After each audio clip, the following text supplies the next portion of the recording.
राम राम जी सबको। चिंतामणि चैनल की तरफ से अहोई अष्टमी की आप सबको बहुत बहुत शुभकामनाएं। और अहोई अष्टमी की इस शुभ अवसर पर हम आपके लिए लेकर आए हैं अहोई अष्टमी की कथा और आरती। और हम आशा करते हैं कि माताओं और बहनों ने कथा के लिए सभी सामग्री तैयार कर ली होगी।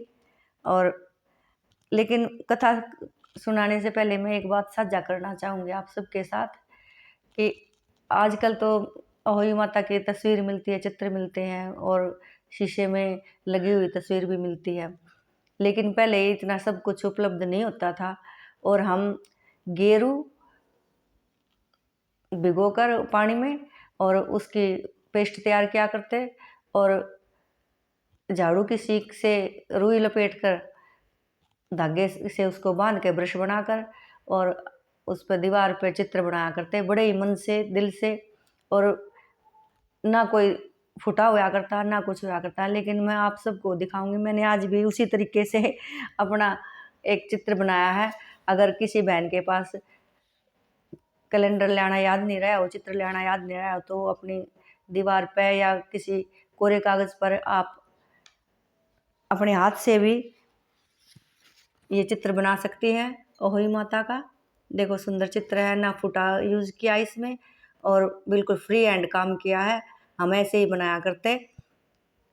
एक ओम है ऊपर और एक तरफ सूर्य, एक तरफ चंद्रमा है। और ये बच्चों का आशीर्वाद हमें अहोई माता देती है। उसी प्रकार ये बच्चों की वो है, इसमें बनाए गए ये बच्चे इस तरफ से ये भी। और ये गौ माता है, ये इसका बछड़ा है। ये हरे भरे वृक्ष हैं और ये सातिया के निशान हैं इधर। तो ये अहोई माता का चित्र आप भी बना सकती हैं। और अब हम अपनी कथा शुरू करते हैं।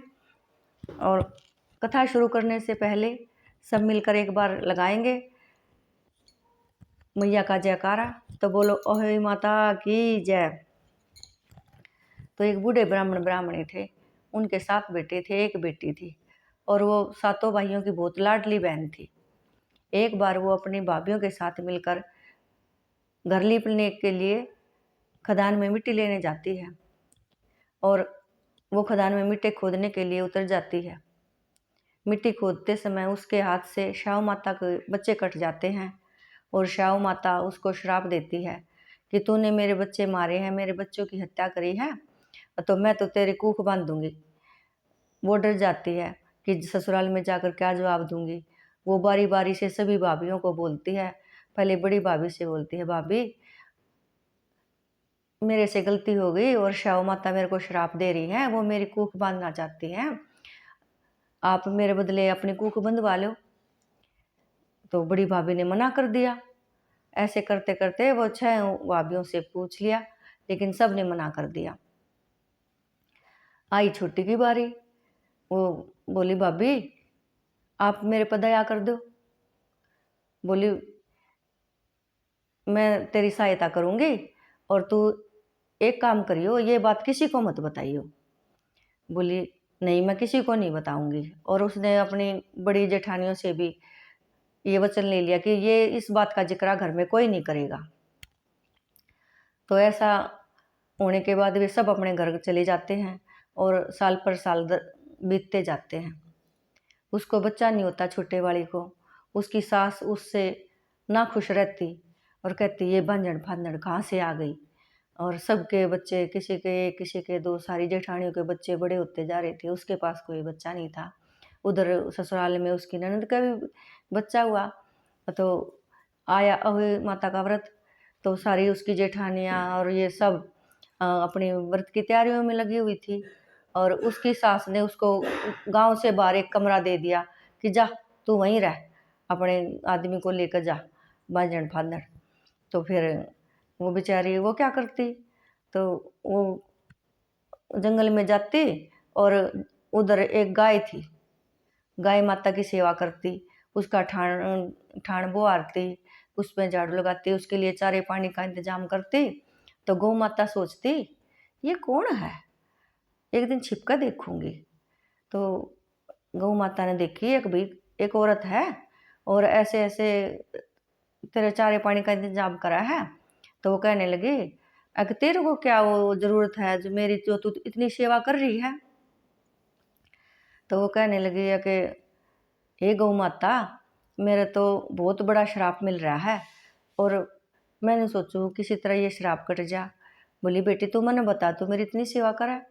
बोली मेरे को तो है ना शाहू माता ने श्राप दे दिया और उसने मेरी कूख बांध दी और मेरा बच्चे नहीं होते। तो वो कहने लगी, नू कर, शाहू माता के पास चलेंगे, तू मेरे साथ चलियो। और जब शाहू माता के पास जाकर तो उसके पैर वैर दबाइयो और जब वह उसके सिर में जू टोन लग जाइए तू, और जब वह तना आशीर्वाद देगी। बोली ठीक है गौ माता, मैं आपके साथ चलूँगी। तो गौ माता के साथ वो चली गई शाहू माता के पास। बोली आए बाइली आए, बहुत दिन में आई। तो वो कहने लगी, आजा बैठ जाए, पिड्डा दिए, बहू ने पिड्डा दे दिया। बोली उसने पैर दबाए। बोली ये बहू तो बहुत कमल है। बोली ला तेरा जू काटू तेरे सिर की। बोली एक हाँ ले बेटी। तो भाई वो उसकी जू निकालने लगी। वह बोली ये बूढ़ सुहागन हो, तेरे भाई भतीजे जिम तेरा तेरा कमाऊ बना रहा है, तेरा 9वां महीना बेटा हो। तो उसने क्या चाहिए था, उसने उसका श्राप कट गया और उसने आशीर्वाद मिल गया। तो फिर वह बोली आए गौ माता, तने तो मैं बहका के और इसका तो श्राप उल्टा करवा दिया, मेरे तो धोखा कर दिया तने। बोली ए बेबे मेरी बहुत सेवा करी है इसने और तेरा भी सेवा पानी करके इसने अपना श्राप उल्टा करवाया है। तो इसने इसी के बुरी कर दी। थोड़ी बहुत गलती सब तो हो जाया करे। तो वही वह उसने वरदान मिल गया। फिर वह वापस अपने घर आ गई।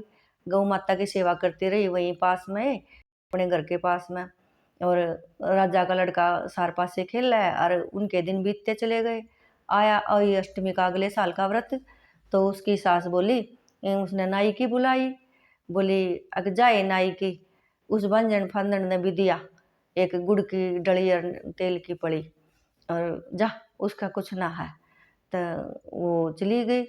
आई नाई की, वो बोली एक बुढ़िया माई, उसका तो लीप पोत रही है तेरी बहू, तो शर धो रही है, कंडवारा भरन लाग रही है और उनका तो पालने में तो लाल झूला है और तेरा लड़का सार पास से खेल रहा है।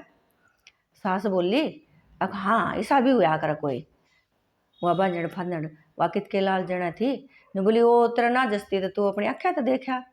तो बुढ़िया भागी उस बहू के पास गई। बोली उसके घर के अंदर गई, देखा था बहू तो लिप पोत रही, सिर धो रही और कंडवारा भरन लाग रही और उसका लड़का सार पास से खेल रहा है, पालने में लड़का झूला है, उसका पोता झूला बुढ़िया का। बोली आए बहू जानी अनजानी ने। बोली मैया ना जानी ना अनजानी, और ये तेनू मैंने श्राप मिला था छोटी ननद के बदले और मैंने तो गौ माता की सेवा करके अपना श्राप कटवाया है। और इसी बुढ़िया बोल कदे बुढ़िया बहू के पाले कदे बहू सासू के पाले। तने बोली ये बेटी मेरे तो बहुत बड़ी गलती होगी, मना नहीं पता था तने इतना उपकार मेरी बेटी पे करा और तने इतने दुख झेले। और बहू कालजे का लगा ली सासू ने और वह उसने अपने घर ले आई।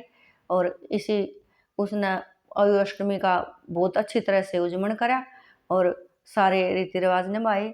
इसी गौ माता और अष्टमी ने उसका दुख काटा, ईसा माता सबके काटा। और जिसी पहले आई उसी की सिर ना हो और पीछे आई उसी सब ना हो। और बोलो बहनों, अष्टमी माता की जय।